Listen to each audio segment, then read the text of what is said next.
Coming up, the Phillies and the Rays bring out the big bats on Tuesday. This is Locked On Game to Game, MLB. Every game, every team, every angle. Locked On Game to Game, your team every day. Welcome in. You're listening to Locked On Game to Game MLB. Local experts join us. Then we recap all the games for you from yesterday across Major League Baseball. I'm your host, Kainani Stevens. Thank you for making Locked On your first listen every single weekday. The Phillies hit 5 home runs and beat the Angels on Tuesday, giving Locked On Phillies and Angels hosts plenty of offense to talk about along the way. The Angels and giving up leads. Name a better duo. What's going on, everybody? John Frisch, one half of Locked On Angels.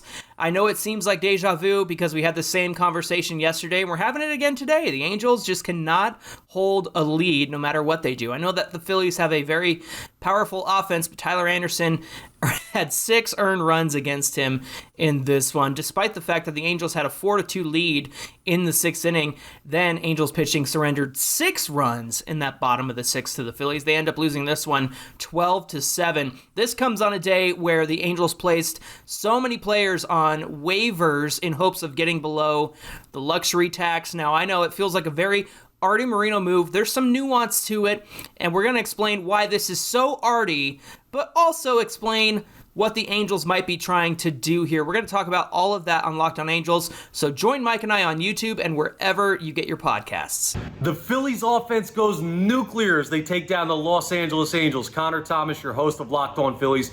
Don't worry about that bottom or top of the 9th inning. That doesn't count. Bottom line, the Phillies slugged 5 home runs. Trey Turner goes yard. Bryce Harper goes yard. Kyle Schwarber goes yard. Bryson Stott goes yard. Alec Boehm goes yard. The offense is insane right now. JT Realmuto had 2 hits. Trey Turner had 3 RBIs on the night. He's really hot right now. Bryce Harper's 1 home run away from 300. I mean, Bryson Stott and Alec Boehm are insane. You walk Bryce Harper to get to Alec Boehm, and the next thing you know, he's hitting a 3-run home run. I mean, this team is up to 57 home runs for the month. It's one of the greatest offensive months in the history of baseball. And yes, the bullpen needs to settle things down a little bit, and the starting pitching can be a little bit better, but this Phillies team is playing unbelievable, and they're swinging it so well at the plate right now. We'll talk more in the next episode of Locked On Phillies. If the Guardians are going to make a comeback in the AL Central, it would start with a win over the division-leading Twins yesterday. Our Locked On hosts tell you how everything finished up in Cleveland. Cleveland Guardians beat the Minnesota Twins tonight 4-2. Probably not what you expect after your starter pitches 1 inning, back-to-back days where the starter exits early. Bullpen took care of it in this one, and 3 from Gaddis, 2 from Henches, 1 from Stephan, 1 from Sandlin, 1 from Clase.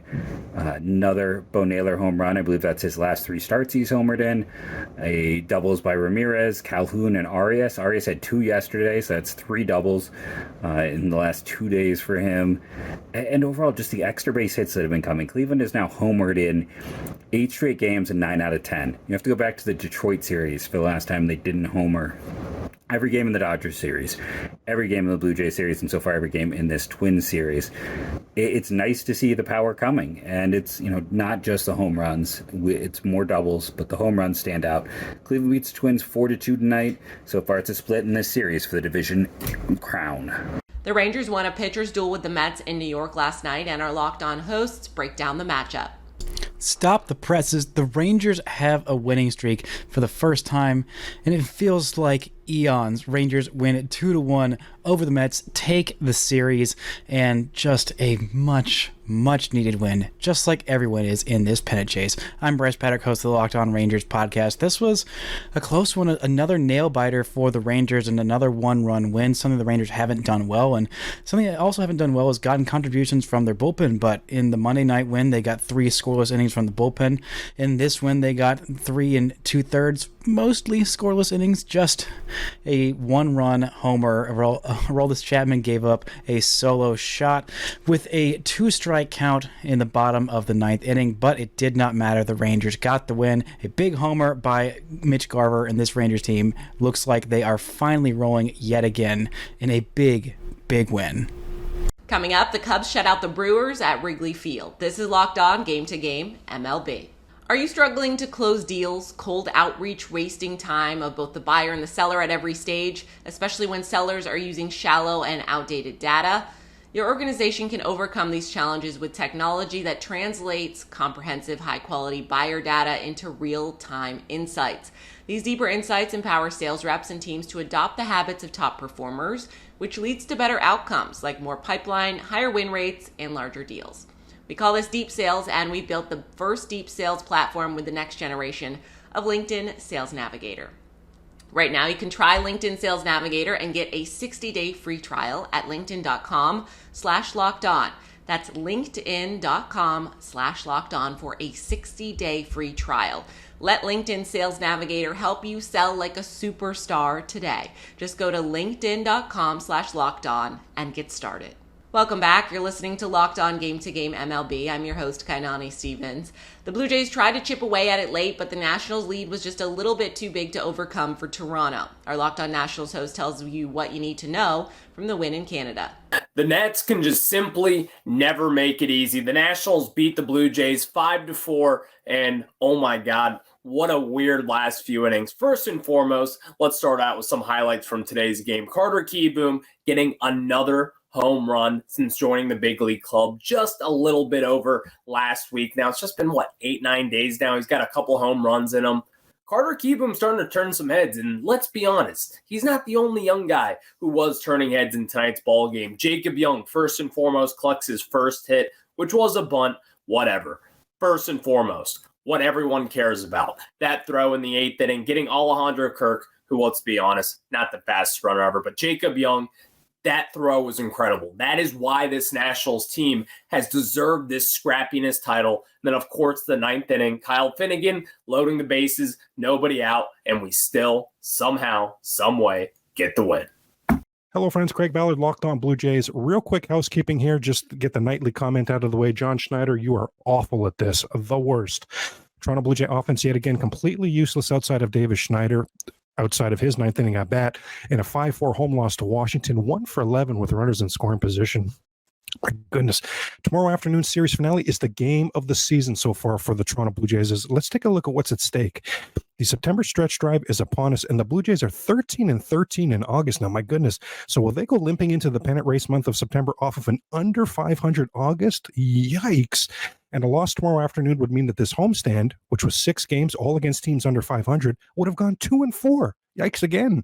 I mean, as is, the Toronto Blue Jays have won just 8 of their last 20 games at Rogers Center. Now be sure to join me on the Locked On Blue Jay podcast tomorrow as we'll get set for that game. Plus, as tomorrow's the Blue Jays' last game in August, we'll deep dive the good and the bad and the ugly of what we saw from the Toronto Blue Jays this month. The Astros never trailed in beating the Red Sox on Tuesday night, and our Locked On Red Sox host goes through Boston's 3rd straight loss. Hi, this is Gabby from Locked On Red Sox. Another day, another frustrating loss for Boston as they fell 6-2 to the Houston Astros tonight. Duvall has truly just been unbelievable with this crazy tear that he's going on. Hit yet another home run tonight. That's 7 home runs in 9 games, which is absolutely nuts. And Brian Bayo did not have the best start tonight, didn't have the worst start either. Gave up a couple home runs, and I thought he looked fine overall. But it's still a problem that the Red Sox starting pitchers are not going deep into games right now because it's really been forcing Cora to use bullpen arms in situations where they wouldn't normally pitch. And it's not fair because everybody's exhausted and they've been having to pull a lot of weight lately. So the starting pitching has just been a huge disappointment lately. 6.5 games out of the wild card now, so the chances of making it are slim to none. Hey, Alex, you know one thing I miss? I miss hitting back-to-back home runs with you. Yeah, me too. Let's do it tonight versus the Red Sox. Okay, let's do that. But I think something else happened tonight. Oh, guess who's back? Michael Brantley's back. How you doing, Michael Brantley? Oh, wait. Oh, I didn't know I was recording. Let me go and put my toys. Eric Heisman. This is Eric Heisman with the Locked On Astros podcast, and the Astros win the game 6-2. They had back-to-back home runs from Alvarez and Bregman early in the game to stake an early lead for JP France, who recovered from his disastrous outing versus the same team at Minute Park. You had the return of Michael Brantley, and then you had the rest of the bullpen come in. You had a great slide by Yainer Diaz, and then now it's going to be a decision about how Dusty Baker is going to manage the playing time with Michael Brantley. go and check out tonight's Locked On Astros podcast. The Cubs scored the only run of the game in the first inning and beat the Brewers at Wrigley Field yesterday. Locked On Brewers has the recap after taking a tough loss. Hi, everybody. Chuck Freeman from the Locked On Brewers anchor desk. The Brewers' 9-game winning streak comes to an end. This was like one of those games we've seen so many times this year where they just couldn't score. 1-0. Justin Steele on the hill. The guy's 15-3. And then 3 relievers did a great job for the Cubs. Couldn't touch Azalea. Brewers had a chance to late in this game. They got a leadoff bunt single by Christian Yelich. I thought maybe we should have tagged up on a sac fly. Instead, he stole on the next pitch and got thrown out easily at second base. And that pretty much was the ball game. 1-2-3 in the 9th inning. Corbin Burns, I thought, pitched great. 7 strong innings out of him. Couldn't score many runs. Couldn't get anything going. But again, tough to be critical on these guys because they've been so good offensively. And they still got a 4-game lead in the division. Let's get back at it. Brandon Woodruff, afternoon game. We'll talk to you coming up in a little bit here with a full edition of Locked On Brewers. Tommy Edman came up as a pinch hitter and got the walk-off single for the Cardinals over the Padres. Our Locked On hosts go through an exciting finish. So that's what winning feels like. Hey, it's JD from Locked On Cardinals, and the Cardinals used the long ball and some small ball to get a win in extra innings over the Padres. Coming into the game on Tuesday night, Willson Contreras was in the midst of an 0-for-15 funk. He breaks out in a huge way. Solo shot in the 6th inning, and then the big blast in the 8th inning, the game-tying 2-run bomb to dead center field on an 0-2 count. Then in the 10th inning, they got a 2-strike sacrifice bunt from the left-handed Richie Palacios against all-world left-handed closer Josh Hader. That is not something we've seen a lot of this year for the Cardinals, but it moves the ghost runner, Mason Wynn, over to third base. The Padres counter by walking Paul Goldschmidt, thinking they'll get Nolan Gorman up at the plate. Lefty-on-lefty matchup. Not so fast. That sneaky Ali Marmol ends up pinch hitting Tommy Edman, who on the very first pitch he sees from Hader drives it deep to left field. It's the walk-off RBI, and that's a win. That's a win for the Cardinals. It snaps their 4-game losing streak, and for one night at least, Cardinals fans have something to smile about. For the latest updates and info, be sure to keep it locked on. The Reds and Giants met again with big playoff implications for the 2 wild card hopefuls, and our Locked On hosts go over who won Tuesday's matchup between Cincinnati and San Francisco. That just happened.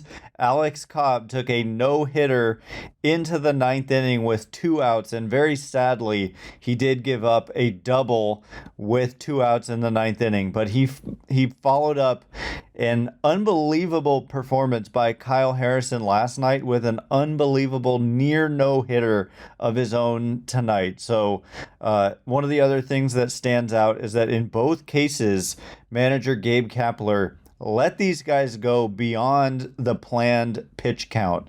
Feel for the game, something he doesn't get a lot of credit for.